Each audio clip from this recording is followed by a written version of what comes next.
এলাকায় কিছু লোক আছে যারা বিয়ের সম্বন্ধ আসলে ভেঙে দেয়, তাদের সম্পর্কে কিছু বলেন। খুব দরকারি একটা প্রশ্ন ভাই, খুব দরকারি একটা প্রশ্ন। আমাদের দেশের গ্রামে গঞ্জে এই ধরনের নিকৃষ্ট মানুষ, এই ধরনের ফাসিক এবং পাপিষ্ট মানুষ বহু আছে।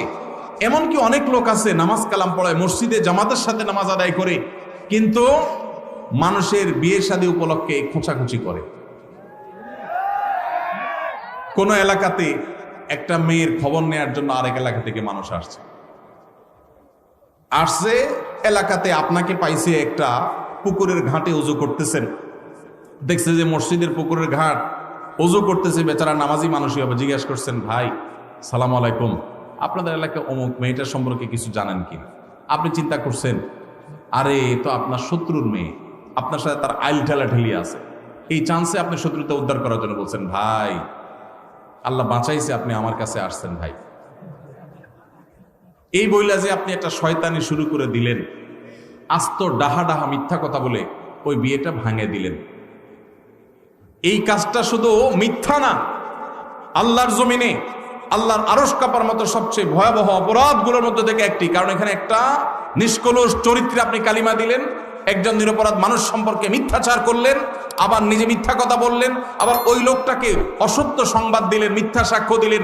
অনেকগুলো কবিরা গুনার সমাহার এখানে আছে, একটা কবিরা গুনাহ নয়, অনেকগুলো কবিরা গুনাহ একযোগে হচ্ছে, আপনি টেরও পাচ্ছেন না। জাহান্নামে যাওয়ার জন্য বেশি কিছু দরকার হবে না ভাই।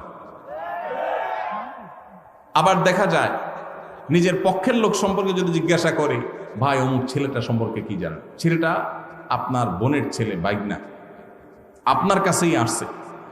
আপনি চিন্তা করলেন, হায় হায় আল্লাহ বাঁচাইছে যে আরো জনের কাছে যায় নাই, ছেলের গুদুড় আছে, বহুত বদনাম আছে।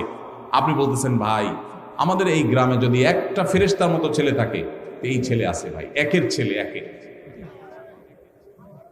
এই ক্ষেত্রেও আপনি ওই মেয়েওয়ালাদেরকে, মেয়ে পক্ষকে মিথ্যা তথ্য দিয়ে তাদেরকে ক্ষতিগ্রস্ত করলেন, বিভ্রান্ত করলেন, মিথ্যা সাক্ষ্য দিলেন, এক্ষেত্রেও আপনি অপরাধী। তাহলে কি করবেন? যতটুকু সত্য ততটুকু বলবেন। সত্য বলার মতো যদি বুকে বল না থাকে, যদি মনে হয় সত্য বললে আমি মাইদ্যের খাওয়া লাগবে, তাহলে বলবেন, ভাই সরি, অন্য কেউ যারা চিনে জানে তাদেরকে জিজ্ঞাসা করেন, আপনি অ্যাভয়েড করে যান। কিন্তু বলতে যখন যাবেন তখন আপনাকে সত্য বলতে হবে।